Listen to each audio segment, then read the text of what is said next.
আমন্ত্রণ সবাইকে সরাসরি বিশেষ আলোচনা অনুষ্ঠানে ইউএসএইড এসএমসি স্বাস্থ্য কথনে। সঙ্গে আছে আমি সৈয়দ আশিক রহমান। আজ আমাদের আলোচনার বিষয় খাদ্য নিরাপত্তা, পুষ্টি ও কোভিড-19 আমাদের করণীয়। আর এই বিষয়ে আলোচনার জন্য আজ আমাদের সঙ্গে আছেন মাননীয় কৃষিমন্ত্রী ডক্টর মোহাম্মদ আব্দুর রাজ্জাক এমপি এবং এসএমসির chief of programme operations Taslim Uddin খান।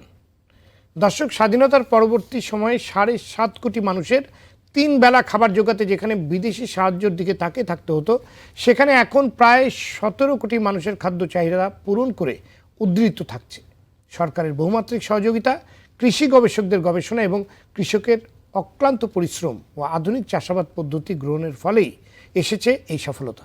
তবে খাদ্য ঘাটতি পূরণ হলেও পুষ্টির ঘাটতি নিয়ে গেছে প্রশ্ন।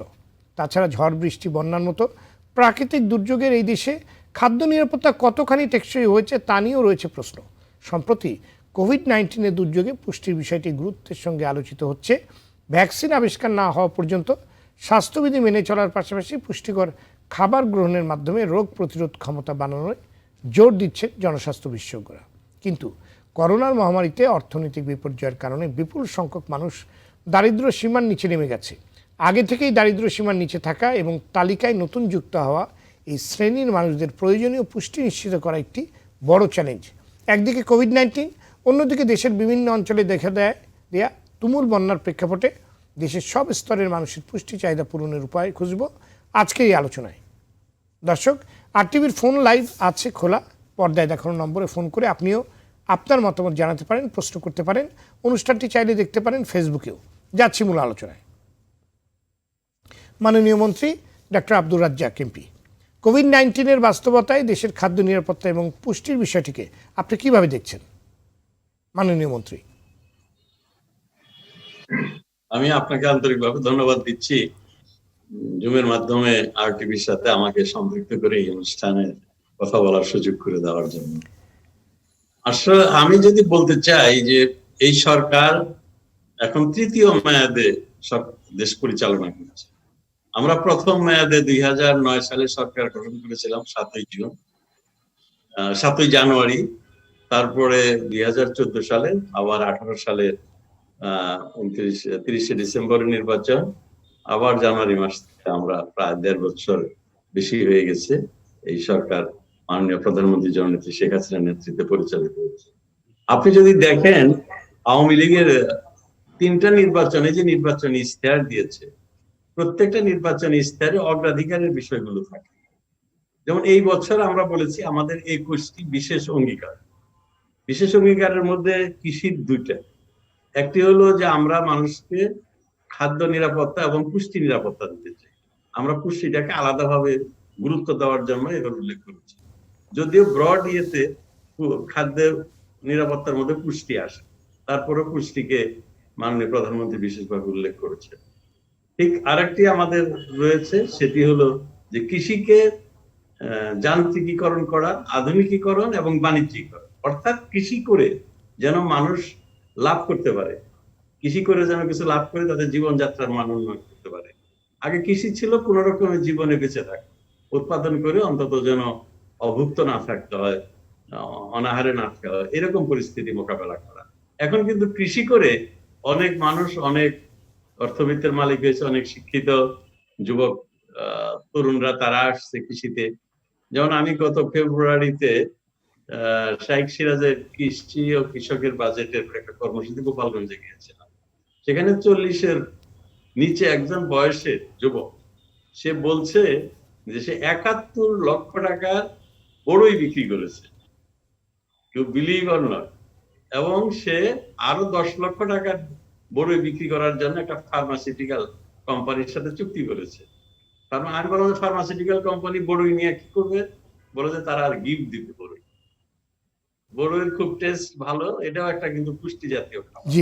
কাজে আমাদের এই সরকারের এখন আমাদের যে নির্বাচনী ইশতেহার 2008 সালের নির্বাচনী ইশতেহারে ছিল যে খাদ্য শস্য সহ নিত্য প্রয়োজনীয় জিনিসপত্রের দাম কমিয়ে নিয়ে আসা।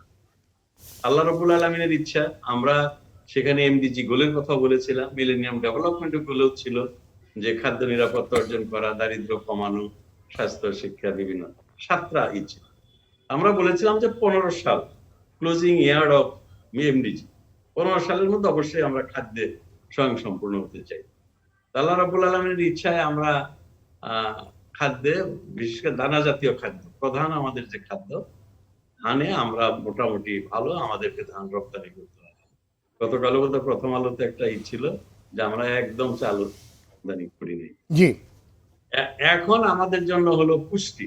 পুষ্টি বলতে আমরা বুঝি যে শাকসবজি, ফলমূল, দুধ, মাছ, মাংস এগুলো যাতে মানুষ খেতে পারে পর্যাপ্ত। দুঃখজনক ভাবে বাংলাদেশের মানুষের মাথাপিছু আয় খুবই কম, $2000। এই $2000 একটা বিরাট সংখ্যক মানুষ দারিদ্র সীমার নিচে বাস করে। আপনি যেটা উল্লেখ করেছেন যে এটা ছিল প্রায় 41 ভাগ, সেদিকে আমরা কমিয়ে 20 ভাগে নিয়ে আসছিলাম, এবং অতি দারিদ্রটা ছিল 17-18 ভাগ, এটাও 10 ভাগের নিচে নেমে এসছে। মিলেনিয়াম ডেভেলপমেন্ট গোলের বেজ ইয়ার ছিল 90-91। আমরা বলেছিলাম যে 90-91 যে দারিদ্র ছিল 58 ভাগ, সেটাকে আমরা 28 ভাগে নিয়ে আসবো, কিন্তু 2015 সালের মধ্যে এটাকে আমরা 21-22 ভাগে নামিয়ে নিয়ে আসছি। অর্থাৎ আমাদের লক্ষ্যমাত্রাকে আমরা ছাড়ি। এখন আবার এই কোভিড-19 কারণে পরিবহন বন্ধ, দোকানপাট বন্ধ, স্কুল কলেজ বন্ধ, শিল্প কারখানা বন্ধ, বহু মানুষ বেকার হয়েছে। বিশেষ করে নন ফর্মাল সেক্টর, যেটা বেসরকারি সেক্টর, যেমন একজন মুচি, একজন চুল কাটে যে আপনার বারবার নাপি, খোরকা, কেউ কিন্তু যেতে চায় না। অনেকে নিজের ছেলে মেয়ের চুল মা কেটে দিচ্ছে, বাবা কেটে দিচ্ছে, এরকম একটা পরিস্থিতি। এই যে নর্মাল একটা হিউজ সেক্টর, এই সেক্টরে যারা কাজ করে তারা অবশ্যই দারিদ্রের শিকার হচ্ছে, দারিদ্রের কষাঘাতে জর্জরিত হচ্ছে। আমরা দারিদ্রটা নির্ণয় করা হয় পৃথিবীর সব দেশে খাদ্যর পরিমাণ কতটা গ্রহণ করছে। 2100 কিলো ক্যালোরি, 2100 কিলো ক্যালোরি যদি কেউ খাদ্য গ্রহণ করে, তখন আমরা বলি যে তারা দারিদ্র সীমার উপরে রয়েছে। এর নিচে গেলেই দারিদ্র সীমার নিচে। আর 1800 কিলো ক্যালোরির নিচে যদি কেউ গ্রহণ করে সারাদিনে, তাহলে আমরা বলি যে অতি দরিদ্র, এক্সট্রিম পোর। এই দুই ভাবে ভাগ করা যায়। কাজে যার আয় কমে গেছে সে তো কম খাবে, আর কম খাবে মানেই হলো যে সে দারিদ্র সীমার নিচে চলে যাচ্ছে একটা বিপুল সংখ্যক মানুষ।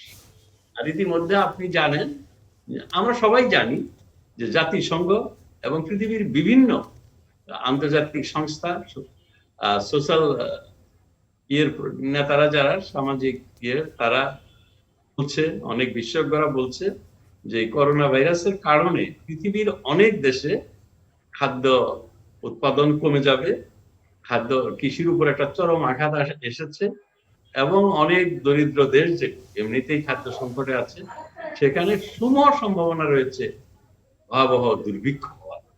এবং এইটা অনুমানটা ক্রমেই জোরালো হচ্ছে, ক্রমেই আমাদের কাছে সতর্ক আসতেছে। এই FAO, IFPRI, international food policy research institute, WFP, তারপরে জাতিসংঘের বিভিন্ন ইউনিসেফ, এরা সবাই এই ভবিষ্যৎবাণী করছে এবং সতর্ক বার্তাই দিচ্ছে আমাদেরকে। যেহেতু আমাদের মাথা পিছু আয় কম, আমরা LDC হিসাবে পরিচিত এখনো বিদেশে, এই সতর্কবাণীগুলো সরকারি আমাদের যে এই সতর্কবাণী নিয়ে আসলে আমাদের কি প্রস্তুতি থাকা উচিত, সেটা নিয়ে আপনার কাছে আমি আবার আসবো। জনাব তসলিম উদ্দিন খান, দেশের বিপুল সংখ্যক তুলে ধরলাম। জি জি জি আমরা আবার আপনার কাছে আসবো। আসলে আমাদের প্রস্তুতিটা কি সেটা নিয়ে আপনার কাছে নিশ্চয়ই আমি শুনবো। জনাব তসলিম উদ্দিন খান, দেশের বিপুল সংখ্যক শিশু এমনিতেই প্রয়োজনীয় পুষ্টি পাচ্ছে না, এর সঙ্গে কোভিড-19 কারণে পুষ্টির বাড়তি চাহিদা যোগ হয়েছে। খাদ্য নিরাপত্তার সঙ্গে শিশু পুষ্টিকে আপনি কিভাবে দেখছেন? তসলিম উদ্দিন খান। ধন্যবাদ আশিক ভাই, ধন্যবাদ মাননীয় মন্ত্রী মহোদয়, উনি সময় করে এসেছেন আজকের এই ডিসকাশনে। এবং আমি মন্ত্রী মহোদয় ডিসকাশনের রেশ ধরেই একটু বলতে চাচ্ছি যে খাদ্য নিরাপত্তা এই বিষয়টি প্রথমেই আমার বলে রাখা, আমার পার্সোনাল যেটা আমার ফিলিং, যে বাংলাদেশ কিন্তু অভূতপূর্ব সাফল্য অর্জন করেছে বিগত দশকে, বিশেষ করে আমাদের খাদ্য উৎপাদনে। এটা কিন্তু ঈর্ষণীয় সাফল্য, অন্য দেশের জন্য অনুকরণীয়। এখানে কিন্তু কোনো দ্বিমত কারো নাই যে আমরা অনেক প্রোগ্রেস করেছি। কিন্তু যে বিষয়টি আমরা দেখতে চাই যে খাদ্য নিরাপত্তা, এই বিষয়টি নিয়ে একটু আলোচনা করতে চাই। আমরা যদি একটু ফিরে তাকাই, ইউনাইটেড নেশন কি বলে খাদ্য নিরাপত্তার ক্ষেত্রে, খাদ্য নিরাপত্তার ক্ষেত্রে ইউনাইটেড নেশন বলে কিন্তু প্রতিটা নাগরিকের প্রতিটা সময় সব সময় তাদের অ্যাক্সেস থাকবে। কিসের অ্যাক্সেস থাকবে? সেটা হলো সেফ ফুড, তারপরে সাফিসিয়েন্ট ফুড এবং নিউট্রিশন ফুড। এইটা হলো মানে কি বিষয়। এবং তার সাথে আরেকটা কথা বলেছে যে অ্যাক্সেসটা কেমন হবে? অ্যাক্সেসটা হবে সোশ্যাল অ্যাক্সেস, ইকোনমিক অ্যাক্সেস এবং ফিজিক্যাল অ্যাক্সেস। অর্থাৎ যখনই তার নিউট্রিশন, যতটুকু নিউট্রিশন ফুড লাগবে, সেফ ফুড লাগবে, সেইটা পাবে। এখন আমাদের কাছে একটা বড় প্রশ্ন যে আমরা কি ওই লক্ষ্যমাত্রাটা অর্জন করতে পেরেছি? আমরা ওইখানে যে ক্রাইটেরিয়া আছে সেই ক্রাইটেরিয়া গুলো আমরা কি মিট করতে পেরেছি? আমরা অনেক দূরে এগিয়েছি, কিন্তু এখনো আমাদের যোজন যোজন দূরে কিন্তু এগোতে হবে। আমাদের এইসব, আমরা তো ডেভেলপমেন্ট মধ্য আয়ের দেশের দিকে চলে যাচ্ছি। আমরা সব কি এরকম অগ্রগতি আজকের বর্তমান প্রাইম মিনিস্টারের লিডারশিপে এবং তার কলিগদের লিডারশিপে আমরা চলে যাচ্ছি, কিন্তু সেক্ষেত্রে এই বিষয়গুলো কিন্তু দেখতে হবে। দেখেন, শিশুদের ক্ষেত্রে আমরা জানি যে 40% মতো লোক দারিদ্র্য সীমায় এখনো নিচে বাস করে। এই যে 40% মতো আছে, সেটা কিন্তু আরো বেড়ে গেছে এই করোনার কারণে, এবং সব থেকে বেশি ভিক্টিমাইজ হয় কিন্তু শিশুরা। আপনি দেখেন এক্সক্লুসিভ ব্রেস্টফিডিং, আমরা অনেক বিষয়ে প্রচারণা করি এবং এখনো 65% এক্সক্লুসিভ ব্রেস্টফিডিং এ, সেটা কিন্তু এখন অনেক কমে যাওয়ার সম্ভাবনা কোভিড এর জন্য। এবং এক্সক্লুসিভ ব্রেস্টফিডিং একটা শিশুর অধিকার, এবং এই অধিকার যদি আমরা থেকে বঞ্চিত করি তাহলে দেখা যায় অনেক নিউট্রিশন হবে, এবং ওই শিশুটিতে আগামীতে যখন পরিণত বয়সে যাবে তার অনেক সমস্যা ভোগ করতে হবে। আমরা সেইখানে কিন্তু ব্যাপক প্রচারণা অতটা হচ্ছে না যে এক্সক্লুসিভ ব্রেস্টফিডিং স্টিল আমাদের মারা কন্টিনিউ করতে পারবে এই কোভিড পিরিয়ডের মধ্যে। তারপরে কোভিড পিরিয়ডে শিশুদের খাদ্যের অভাব তো রয়েছেই, সেখানেও কিন্তু আরেকটা বড় সমস্যা রয়েছে। আমরা যদি শিশুদের প্রতি ঠিকমতো ইনভেস্ট না করতে পারি, তারা যদি ম্যালনারিশ হয়ে যায়, তাহলে আগামী জেনারেশনটা আমরা ম্যালনারিশ জেনারেশন পাবো। এইদিকে কিন্তু আমাদের খুবই খেয়াল রাখতে হবে। কোভিড এর মধ্যেও আমাদের চেষ্টা করতে হবে কতটা আমরা এই বিষয়ে আলোকপাত করতে পারবো, কতটা আমরা সিরিয়াস হতে পারবো এই বিষয়ে, এবং সেই অনুযায়ী অ্যাড্রেস করতে পারবো। ধন্যবাদ। মাননীয় মন্ত্রী, দেশে করোনা ভাইরাসের সংক্রমণ শুরুর পরপরই মাননীয় প্রধানমন্ত্রী দেশের প্রতি ইঞ্চি জমিকে চাষাবাদের আওতায় আনার নির্দেশ দিয়েছেন। সেই কাজটি কতখানি হচ্ছে মাননীয় মন্ত্রী? এসএমসি তসলিম খান সাহেব নিউট্রিশনের বিষয়টি খুব সুন্দরভাবে তুলে ধরেছেন। আসলে খাদ্য নিরাপত্তায় যে কথাগুলো উনি বলেছেন যে খাদ্য আমাদের সেফ ফুড, নিরাপদ খাদ্য এবং পর্যাপ্ত খাবার এবং পুষ্টিসম্মত খাবার, যাতে করে আমরা একটা সুন্দর জীবন যাপন করতে পারি, অ্যাক্টিভ লাইফ, এক্স্যাক্টলি স্বাস্থ্যসম্মত জীবন যাপন করতে পারি, সেটির লক্ষ্যে আমরা কাজ করছি। আমি আবারও বলছি, মানুষের জীবনযাত্রার আয় যদি না বাড়ে, লাইভলিহুড সেটা যদি না বাড়ে, তাহলে কিন্তু এই লক্ষ্যগুলো অর্জন করা যাবে। বাংলাদেশে এখন পর্যাপ্ত আপনার মুরগির খামার গড়ে উঠেছে বাণিজ্যিক ভিত্তিতে, এবং গত 2-3 বছর যাবৎ প্রত্যেকটা খামারই লস করছে, ডিম বিক্রি করতে পারছে। তার অর্থ কি? এই যে আমাদের 20% মানুষ এখনো দারিদ্র্য সীমার নিচে, তারা কি ছেলে মেয়েদের জন্য প্রয়োজনীয় যে আমিষ খাওয়া দরকার, এত গ্রাম খাওয়া দরকার, সেটা খেতে পাচ্ছি কিনা? দুধের উৎপাদন ছিল এটা আপনার 20-25 লক্ষ টন, সেটা বেড়ে এখন 1 কোটি টন ছাড়িয়ে গেছে, 1,70,00,000 টন। তারপরেও আপনি একটা গ্রামের স্কুলে যান, গিয়ে ওই গ্রামের স্কুলের ছেলে মেয়েদেরকে জিজ্ঞাসা করেন যে বাবা তোমরা কয়জন আজকে সকালে 1 কাপ দুধ খেয়ে আসতো, অথবা রাত্রে গিয়ে তোমার মা তোমার মুখে 1 কাপ দুধ তুলে দিতে পারবে। আমার ধারণা 70-80% ছেলে মেয়েই বলবে যে আমি সকালে একটা ডিম বা 1 কাপ দুধও খাই নাই, কিংবা বিকালেও আমার মা দিতে পারবে, এটা আমি মনে করি না। এই যে পরিস্থিতি, এটার থেকে উত্তরণের জন্য গ্রামের মানুষের জীবনযাত্রার মান উন্নত করতে হবে। সেই জন্য গ্রামের, যে আমরা বলি যে কৃষিকে আমরা বাণিজ্যিকীকরণ করতে চাই, কৃষি ধান করে লাভ করতে পারে না। সরকারে যে এবার এই বছর জানেন যে আমরা মেশিন দিচ্ছি, কৃষিকে মেকানাইজেশন আনছে, 50% আমরা সাবসিডি দিচ্ছি। শুনে খুশি হবেন, আজকে মাননীয় প্রধানমন্ত্রী আমাদেরকে 3,000 টাকারও বেশি একটা প্রকল্প দিয়েছে, যেটার মাধ্যমে আমরা কৃষককে এই মেকানাইজেশনের, যান্ত্রিকীকরণের প্রণোদনা দেব। একটা মেশিনের দাম যদি 30 লক্ষ টাকা হয়, সরকার দেবে 15 লক্ষ টাকা, চাষি দেবে 15 লক্ষ টাকা। যদি 20 লক্ষ টাকা হয়, তাহলে সরকার হাওর এলাকার জন্য, উপকূলবর্তী জি এলাকার জন্য 70 ভাগ দিবে। জি এই যে আমি মনে করি যে বাংলাদেশে এখন সারা বছর শাকসবজি হয়। আপনি বিশ্বাস করবেন না, আমাদের একজন গবেষক কালকে, আমি যেহেতু কৃষিমন্ত্রী, আমাকে দেখানোর জন্য 2টা লাউ দিয়ে গেছে। সে লাউ দেখে খেয়ে মনে হয় যে পুষ মাসের একেবারে মাঘ মাসের যে লাউ, আমরা ছোটকালে বলতাম বোয়াল মাছ দিয়ে, অমল মাছ দিয়ে এই লাউ খেতে খুব জি মজা। একই একই টেস্ট, কোনো ডিফারেন্স নাই। এমন ভ্যারাইটি আমাদের বিজ্ঞানীরা এখন আবিষ্কার করেছে, কিংবা বিদেশের অনেক দেশে হয়েছে, সেখান থেকে আমরা বীজ নিয়ে আসছি। কিন্তু সমস্যা হচ্ছে মানুষের এই যে আয়, এই আয় দিয়ে সবাইকে আমরা পুষ্টিসম্মত খাবার দিতে পারছি না। এই কোভিড এর কারণে এটা আরো হুমকির সম্মুখে। আমার মনে হয় সোশ্যাল সেফটি নেট প্রোগ্রাম যেটা আমাদের আছে, এটার আওতাও বাড়াতে হবে, এটার পরিমাণও বাড়াতে হবে। আমরা জি যেটা অর্জন করেছি এটিকে জি আমরা নষ্ট করতে চাই না। মাননীয় আরো মানুষ দরিদ্র সীমার নিচে যাবে, এটা কোনো ক্রমেই আমার মতে গ্রহণযোগ্য না। একেবারেই সঠিক কাজে বলেছেন আমাদেরকে অ্যাডজাস্ট করতে হবে অন্যান্য মাননীয় কৃষিমন্ত্রী। বাংলাদেশ খাদ্যে স্বয়ংসম্পূর্ণতা অর্জন করেছে, কিন্তু কোভিড-19 মহামারী এবং দেশে উত্তর পূর্বাঞ্চলে বন্যা পরিস্থিতির অবনতির ফলে কৃষক সহ সাধারণ মানুষের ভোগান্তি চরম আকার ধারণ করেছে। এমন বাস্তবতায় বন্যা কবলিত অঞ্চলের সাধারণ মানুষের খাদ্য পুষ্টি পূরণে সরকার কি কি পদক্ষেপ নিয়েছে? আপনি কিছুক্ষণ আগে কিন্তু খুব বাস্তব কথা বলেছেন যে আসলে আমাদের বাড়ছে, আমাদের খাদ্যের যে স্বয়ংসম্পূর্ণতা বাড়ছে, কিন্তু কিন্তু কিন্তু মানুষের কিন্তু ক্রয় ক্ষমতাও খেয়াল রাখতে হবে। আবার এই যে বন্যা, এই যে বন্যার যে, এবং এবার বন্যাটা কেমন যেন একটু দীর্ঘায়িতও হচ্ছে, এর যে অভিঘাতগুলো, এটা নিয়ে যদি আপনি ছোট করে বলেন। না, ছোট মানে ধরেন IPCC, inter inter panel of government on climate change, inter governmental panel on climate change, তারা কিন্তু বলছে বাংলাদেশ প্রাকৃতিক দুর্যোগের দিক থেকে ষষ্ঠ দেশ, 6th ভালনারেবল কান্ট্রি। এটি যদি হয়, বাংলাদেশে তো বন্যা প্রতি বছরই, জি এই কুড়িগ্রাম, গাইবান্ধা, নীলফামারী, তারপরে আপনার ফুলছড়ির ঘাট, কুড়িগ্রাম, চিলমারির বন্দর, এগুলো পানির নিচে। ইসলামপুর, জামালপুর, দেওয়ানগঞ্জ, মাদারগঞ্জ, সারিয়াকান্দি, কাজীপুর, এগুলো পানির নিচে যাবে না, এটাই অস্বাভাবিক। প্রত্যেক বছরই এই ধরনের বন্যা। এই বছরের বন্যাটা হয়েছে আর্লি এবং অস্বাভাবিক।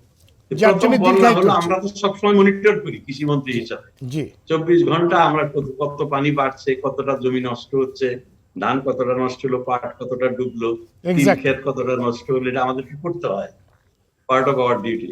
তো ইয়েতে আমরা ধান আমাদের আউশে, আমরা এবার আমাদের এরিয়া বেশি ছিল, তো সেটা আমরা করেছিলাম যে বেশি করে ধান আমরা উৎপাদন করবো কোভিড কে মোকাবেলা করার, যে আন্তর্জাতিক পর্যায়ে খাদ্য সংকট হয়, যাতে আমরা ভিকটিম না হই। এবং সেটা করতে গিয়ে দেখলাম আমাদের অনেক জমি, আপনার আউশের জমি এই পানিতে গিয়েছিল, পানিটা নেমে গেল স্থায়ী এলাকায়। আমরা মনে করলাম ধানগুলো বেঁচে যাবে, কিন্তু এখন আবার যে সেকেন্ড রাশ এসছে, দ্বিতীয় যে এটাতে মনে হচ্ছে আর এই ধান পাট দুটেই রক্ষা করা যাবে না। এবং আমাদের অনেক এই সিডবেড, যেটাকে আমরা বলি যে বীজতলা, আমন ধান যেটাতে আমরা করি, কিছু কিছু বীজতলাও নষ্ট হচ্ছে। এগুলো নিয়ে আমরা একটা অনিশ্চয়তার মধ্যে আছি। যদি আল্লাহ রব্বুল আলামিন তাড়াতাড়ি পানি নামাতেই হয়, যেমন সুনামগঞ্জে এখন কোনো ফসল নেই, জি অন্য এলাকায়ও তেমন ফসল নষ্ট হবে, টাইমটা এমন ভালো। সেকেন্ড যদি আবার আরেকটা বন্যা না আসে, আর যদি বন্যা না আসে, তাহলে এটা আমাদের জন্য আমি বলবো মোটামুটি জি ভালো, মানে আমরা কাটিয়ে উঠতে পারবো। জি ধন্যবাদ। এটা কাটিয়ে উঠতে পারবো। জি ধন্যবাদ জনাব তসলিমউদ্দিন খান। কোভিড-19 মহামারীকালীন গর্ভবতী নারী, শিশু ও কিশোর কিশোরীর পুষ্টি চাহিদা পূরণে এসএমসির কী কী উদ্যোগ রয়েছে, এর উত্তর আমি আপনার কাছ থেকে নেব, কিংবা আপনি উত্তর দেবেন, তবে ছোট্ট একটি বিরতির পর। দর্শক, বিশেষ আলোচনা অনুষ্ঠান ইউএসএইড এসএমসির স্বাস্থ্য কথনে নিচ্ছে ছোট্ট বিরতি, সাথেই থাকুন।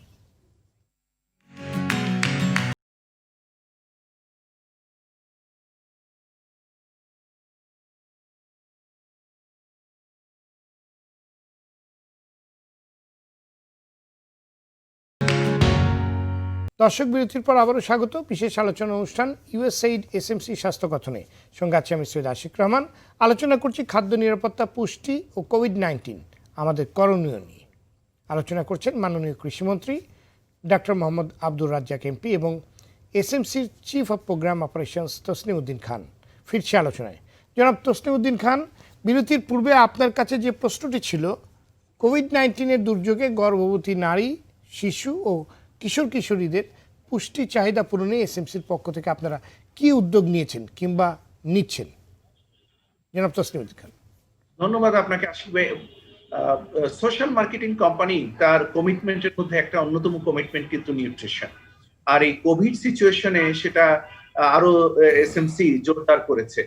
এসএমসির যদি কমিটমেন্টের কথা এবং তাদের কার্যক্রমের কথা বলি, তাহলে সব থেকে গুরুত্বপূর্ণ একটা কার্যক্রম হলো যে এই করোনা পিরিয়ডেও অ্যাওয়ারনেস যাতে ক্রিয়েট করা যায়, পুষ্টি সম্পর্কে তাদের ধারণা দেওয়া যায়, সেজন্য কিন্তু আমরা সোশ্যাল ডিস্টেন্স মেনটেন করে আমাদের কমিউনিটি লেভেলের যে প্রোগ্রাম রয়েছে, সেখানে কমিউনিটি লেভেলে আমাদের যারা এন্টারপ্রেনিয়ার রয়েছে, আমরা গোল্ড স্টার মেম্বার করি, একদম গ্রামীণ হাউসহোল্ড লেভেলে তারা যায় এবং তারা সেখানে কিন্তু এই মেসেজ শেয়ার করে এবং সেখানে সোশ্যাল ডিস্টেন্স মেনটেন করে গ্রুপ মিটিং হয়, উঠান বৈঠক হয় এবং সেখানে কিন্তু এই নিউট্রিশনের কথা বলা হচ্ছে এবং কোভিড পিরিয়ডে তার প্রয়োজনীয়তা যে আরো বেশি সেটা বলা হচ্ছে।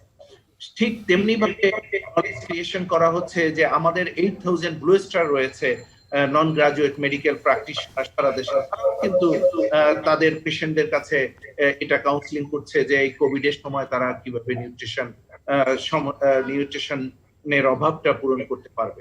এটা গেলে একটা দিকে। আরেকটা হলো এসএনসি নিউট্রিশন প্রোডাক্ট রয়েছে, যেমন micronutrient powder MoniMix for children under 5, সেইটা তাদের কিন্তু আমরা ব্যাপক প্রচারণা চালাচ্ছি এবং সরবরাহ ব্যবস্থায় কোনো ঘাটতি রাখি নেই, যাতে করে শিশুরা এই মাইক্রোনিউট্রিয়েন্ট পাউডার মনিমিক্স পায়। জিঙ্ক ট্যাবলেট কিন্তু একটা অন্যতম বিষয়। আপনারা জানেন 3টা ইস্যু, একটা হলো ভিটামিন সি, জিঙ্ক এবং ভিটামিন ডি। আমরা বলি যে ইমিউনিটি গ্রো করবে, এটা চিলড্রেনের জন্য আরো বেশি। আমাদের কিন্তু জিঙ্ক ট্যাবলেট যেটা রয়েছে আমরা ব্যাপকভাবে সারা বাংলাদেশে সরবরাহ ব্যবস্থা চালু রেখেছি। আমরাও খাচ্ছি জিঙ্ক ট্যাবলেট। জি জি, আমার মনে হয় সবাই, আমি জানি না মাননীয় মন্ত্রী, সবাই, আমি নিজেও ব্যক্তিগতভাবে জিঙ্ক এবং ভিটামিন সি এই সময় খেয়েছি। তো এই যে একটা অবস্থার সময়, এই সময় যতটা এটা সম্ভব এটা আমরা কিন্তু করছি, আমরা চেষ্টা করতেছি। এবং সবচেয়ে বড় কথা হলো আমাদের সব প্রচারণার মধ্যে ইম্পর্টেন্ট প্রচারণা হলো এক্সক্লুসিভ ব্রেস্ট ফিডিং। আমরা কমিউনিটি লেভেলে এবং যেখানে যেখানে আমাদের সুযোগ রয়েছে আমরা বলছি যে exclusive breast feeding, please continue your exclusive breast feeding. এইটা কিন্তু খুবই দরকার। শিশুদের এই ব্যাপারে তেমন একটা আলোচনাও হচ্ছে না, কিন্তু এইটা যদি মারা ভয় পেয়ে এক্সক্লুসিভ ব্রেস্ট ফিডিং বন্ধ করে দেয়, সেটা কিন্তু আরেকটা আত্মঘাতী সিদ্ধান্ত হবে আমাদের জন্য, আমাদের শিশুদের জন্য, আমাদের ভবিষ্যতের জন্য। সেই ব্যাপারটাও কিন্তু আমাদের দেখতে হবে। তো এই সার্বিকভাবে আমরা একদিকে ব্যাপক প্রচারণা চালাচ্ছি নলেজ ক্রিয়েশনের জন্য, অন্যদিকে যেসব প্রোডাক্ট রয়েছে নিউট্রিশনের, সেই প্রোডাক্ট গুলোও কিন্তু আমরা যাতে করে সঠিকভাবে সরবরাহ হয় সেই ব্যবস্থা করেছি। জি, ধন্যবাদ। মাননীয় মন্ত্রী, বাজার ব্যবস্থার দুর্বলতার কারণে কৃষক তার ফসলের ন্যায্য মূল্য থেকে বঞ্চিত হচ্ছেন, লাভবান হচ্ছে মধ্যস্বত্বভোগীরা। এমন বাস্তবতায় কৃষকের স্বার্থ সুরক্ষা, খাদ্য নিরাপত্তা নিশ্চিত করা এবং পুষ্টি পরিস্থিতির উন্নয়নে আপনার উদ্যোগ এবং পরিকল্পনার কথা শুনতে চাই মাননীয় মন্ত্রী। একটি হলো যে ধান বা চাল, যেটা মূল আমাদের খাদ্য স্ট্যাপল ফুড যেটা বলি আমরা, খাদ্য। উনি তো অনেকগুলো বিষয় বললেন, ব্রেস্ট ফিডিং, বুকের দুধ, এটার জন্য অনেক বলা হয়েছে, অনেক সচেতনতা সৃষ্টির ক্ষেত্রে বিভিন্ন এনজিও, সামাজিক প্রতিষ্ঠান, স্কুল, কলেজে, সরকারি ভাবে ব্যাপক প্রচার করা হয়েছে। তারপরেও দেখা যায় সচেতনতার অভাব, এমনকি শিক্ষিত মানুষের মাঝেও তারা রিল্যাক্টেন্ট বাচ্চাদেরকে বুকের দুধ খাওয়ান। সেটা তো একটা দিক আছে। আর আমরা, আপনি যেটা বললেন যে বাজার কৃষি পণ্য, আমরা এটা একদম নীতিগতভাবে সিদ্ধান্ত নিয়েছি। আমাদের নির্বাচনী ইস্তাহার ভিশন ডকুমেন্ট 2021 যেটা ছিল, এখন আমরা ভিশন ডকুমেন্ট করছি 2041। তার আলোকে যে সকল কর্মসূচি আমরা নিচ্ছি, সেখানে আমাদের মূল লক্ষ্যই হলো যে কৃষির পণ্যকে বাজারজাত কিভাবে করা যায়, এটাকে প্রক্রিয়াজাত করা এবং এটাকে বিতরণ বাজারজাত এই জিনিসটাকে নিশ্চিত করা। কৃষক প্রায় সময় দেখা যায় তাদের ফসলের ন্যায্য মূল্য তারা পায় না। বিশেষ করে শীতকালে আমরা দেখি সবজি যখন পিক সিজন আসে তখন এই ফুলকপি বাঁধাকপি এত আপনার নিউট্রিশনালি ভালো, পুষ্টির দিক থেকে এত ভালো সবজি, কিন্তু তারা এটা বিক্রি করতে পারে না। ওই গ্রামে গিয়ে দেখবেন একজন কৃষক সে হয়তো একটা বেগুন ভর্তা দিয়ে ভাত খাচ্ছে, এই ফুলকপিটা কিংবা আপনার ভালো একটা সবজি গাজর এগুলো খাওয়াতে পারছে না বা কিনে খাচ্ছে অল্প দাম, তারপর খেতে পারে না। এই সমস্যাগুলো আছে। আমরা বাজারজাত করার ব্যাপারে কোভিড এর ইয়েতে এই ধানের বাজারজাতে আমাদের এই বছর অসুবিধা হয় নাই, চাষিরা ভালো দাম পেয়েছে। আমি নিজে দেখেছি নেত্রকোনা, সুনামগঞ্জ বিভিন্ন এলাকায় গিয়েছিলাম এই ধান কাটার সময়, আমাদের কম্বাইন মেশিন দিয়ে ধান কাটছে, ধান কাটার ফলে যে ধানটা বেরিয়ে আসে এটা যেটা আমরা বলি মারা পরে উইনিং বলে আর কি, সেটা করতে গিয়ে ঝাড়ু দেওয়া কোনো কুটা থাকে না, খড়কুটা কিচ্ছু নাই, পরিষ্কার ধান, এবং পাইকাররা কিনে নিয়ে যাচ্ছে 750 টাকা। এর মধ্যে 25% ময়েশ্চার আছে, এই ময়েশ্চার সহ যদি ধরি তাহলে 850 টাকা। It's a good price. তারা সারা দেশে এবার কৃষকরা খুশি, 900 950 টাকা পর্যন্ত ধান বিক্রি হচ্ছে। সেই সমস্যা নাই। আমাদের টেনশন ছিল আম, লিচু এগুলো নিয়ে, কিন্তু অভিযোগ কিন্তু আসছে মাননীয় মন্ত্রী, মৌসুমী ফল এটা নিয়েও আমরা একটা করেছিলাম, আপনার ভিডিও কনফারেন্স করেছি এই জুমের মাধ্যমে, 90 জন মানুষকে আমরা সম্পৃক্ত করেছিলাম। জি, সাবেক মন্ত্রী মতিয়া চৌধুরী, সাবেক বাংলাদেশ ব্যাংকের গভর্নর ডক্টর আতিউ, আবার একটা শ্যামবাজারের আপনার আড়তদার, কারণ বাজার আড়তদার, মিরপুরের পাইকার আড়তদার, এবং আমরা সেই নওগাঁ পুর সাথে আমরা সেই একটা হোটেলের ব্যবস্থা করছি যাতে আমের পাইকাররা গিয়ে থাকতে পারে এই কোভিড এর মধ্যে, সেজন্য খাবার পায় না। নিঃসন্দেহে একটি খুব ভালো ম্যানেজমেন্ট হয়েছে, যেটার ফল আপনি জানেন যে ওই যে রেলওয়ের মাধ্যমে আমরা এবার এটা একটি যুগান্তকারী প্রশংসনীয় উদ্যোগ ছিল, এবং রেলওয়েকে যে কাজে লাগিয়ে অনেক বেশি কৃষককে সহযোগিতা করা যায় সেটার একটি বড় প্রমাণ হয়ে গেছে আসলে। ধন্যবাদ জনাব তসলিমউদ্দিন খান। পুলিশ, সিভিল অ্যাডমিনিস্ট্রেশন, ডিসি তাদেরকে বলছিলাম রাস্তায় যে হয়রানি, ট্রাক মালিক সমিতি, ট্রেনের ফলে তো রাস্তায় হয়রানি অনেক কমে গেছে, এগুলার থেকে মুক্ত রাখার এবার আমরা চেষ্টা করছি। কোভিড কারণে বিশেষ গুরুত্ব দিয়ে প্রশাসন আমাদের খুব সহযোগিতা। এই কোভিড এর পরেও যদি আগেই আপনার সাথে যোগ হওয়ার আগেই আমি ফুল ইয়ের বাড়ি ঈশ্বরদী তার সাথে কথা বলছিলাম, আমি বললাম যে কেমন অবস্থা, বলে না স্যার আমিও ভালো দাম পেয়েছে, ইয়েতেও লিচুতেও আমরা ভালো দাম পেয়েছি, এখন আমরা চিন্তায় আছি বীজতলা বন্যা পানিতে নষ্ট হচ্ছে, মরিচ ক্ষেত সব নষ্ট হয়ে গেছে, কাঁচা মরিচের ক্ষেত, যেগুলো নিয়ে আমরা এখন একটু টেনশন আছি। এখন পর্যন্ত ভালো ম্যানেজমেন্ট হলে সেটাও আমরা নিশ্চয়ই কাটিয়ে উঠতে পারবো। একটি যদি ভালো ম্যানেজমেন্ট করা যায়, আপনি যে উদ্যোগগুলো নিয়ে যে সুফলগুলো আমরা পেয়েছি সেটার ধারাবাহিকতা রাখতে পারলে কোভিডের পরেও কিন্তু আমরা এই সুফলগুলো পাবো। ধন্যবাদ জনাব তসলিমউদ্দিন খান। কোভিড-19 বাস্তবতায় প্রয়োজনীয় পুষ্টি নিশ্চিত করতে পুষ্টি সমৃদ্ধকরণ বা ফুড ফর্টিফিকেশনের কথা বলছেন অনেকে। প্রক্রিয়াটি যদি আমাদের দর্শকদের জন্য সংক্ষেপে বুঝিয়ে বলতেন, এবং এর কার্যকারিতা আসলে কতটুকু। আমি মাননীয় মন্ত্রী এখানে আছেন, এই সুযোগটা আমি হারাতে চাচ্ছি না। অনেক ভালো একটা প্রশ্ন আপনি করেছেন। দেখেন, আমরা ফুড ফর্টিফিকেশন একটা আজকাল আমরা একটা মডার্ন যদি আপনি বলেন যে ব্যবস্থা, সেটাই কিন্তু এই ফুড ফর্টিফিকেশন। আপনি আমাদের আয়োডিনের অবস্থা দেখেন, আজ থেকে 20 বছর আগের যে আয়োডিন ঘাটতির যে অবস্থাটা ছিল দেশে এবং এর যে কনসিকুয়েন্স ছিল, এখন কিন্তু সেটা নাই। এটা কেন হয়েছে? আয়োডাইড সল্ট আমরা এনশিওর করতেছি, ইউনিভার্সাল আয়োডাইড সল্ট, যার জন্য আয়োডিনের এই সমস্যা নাই। এই যে ফর্টিফিকেশন, দেখেন একটা ফর্টিফিকেশন কতটা ইম্প্যাক্ট সারা নেশনের উপরে পড়ে। ঠিক তেমন ভাবে আমরা যদি আমাদের রাইস ফর্টিফিকেশন করতে পারি, আমাদের অয়েল আরো প্লান্ট ওয়েতে ফর্টিফিকেশন করতে পারি, তাহলে কিন্তু মাইক্রোনিউট্রিশনের অভাবটা বিরাট অংশে, বহুল অংশে আমরা কিন্তু দূর করতে পারবো। মাননীয় মন্ত্রীর কাছে আমার অনুরোধ, এই বিষয়ে মাননীয় মন্ত্রী যদি একটু চিন্তা করেন, এটা কিন্তু আমাদের জন্য অনেক কল্যাণকর রেজাল্ট বয়ে আনবে। আপনি দেখেন আজকে সরকার কিন্তু চেষ্টার তার ত্রুটি নেই, জি। দরিদ্র মানুষকে, ইভেন প্রাইম মিনিস্টার, মাননীয় প্রাইম মিনিস্টার কিন্তু একটা কথা বলেন, অনেকে যারা চাইতে পারে না তাদের জন্য খাদ্য সহায়তার ব্যবস্থা করা হয়েছে। কিন্তু সমস্যা হলো আমরা যে খাদ্য দেই সেইটা খেলে সুষম খাদ্য কিন্তু তার হচ্ছে না। সেটা যদি আমরা ফোর্টিফাইড করে দিতে পারতাম, আমরা যে খাদ্য সহায়তা দিচ্ছি দরিদ্রদের মধ্যে, নিম্ন মধ্যবিত্তদের মধ্যে, সেইটা যদি আমরা ওইভাবে চিন্তা করে দিতে পারতাম, তাহলে কিন্তু একটা বিরাট এই যে ফোর্টিফাইড করে দিলে সেখানে কিন্তু নিউট্রিশনের একটা বড় চাহিদা পূরণ করা যেত এবং আমরাও আমাদের ন্যাশনকে অনেকাংশে সেভ করতে পারতাম। জি, ধন্যবাদ। আমাদের আলোচনা একদম শেষ পর্যায়ে।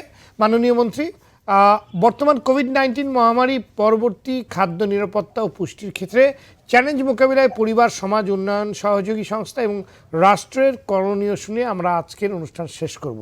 মাননীয় মন্ত্রী, সংক্ষেপে একেবারে 1 মিনিটে যদি শেষ করেন। আমি এটুকুই বলতে চাই, কোভিড-19 এটা সারা পৃথিবীতে একটা মহাদুর্যোগ।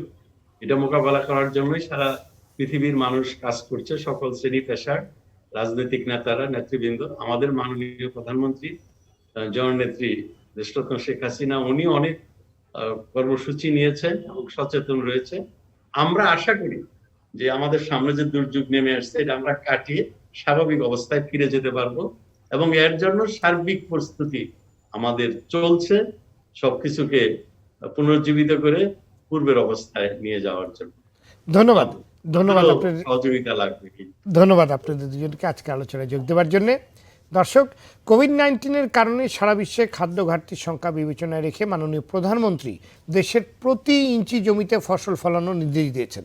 আমরা মনে করি এই নির্দেশ যথাযথভাবে পরিপালিত হলে দেশের সাধারণ মানুষের পুষ্টি চাহিদা পূরণ করা সম্ভব হবে।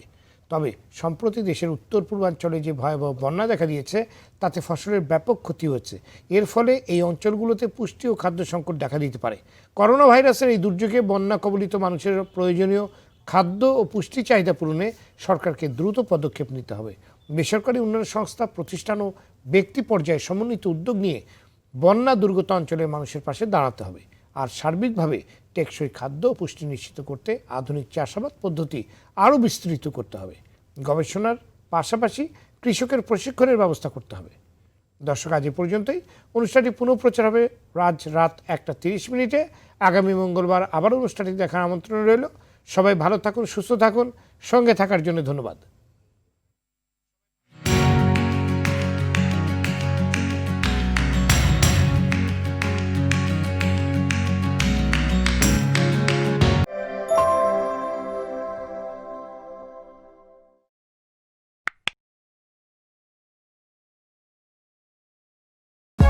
For more updates, subscribe and press the bell icon on YouTube app and never miss another update.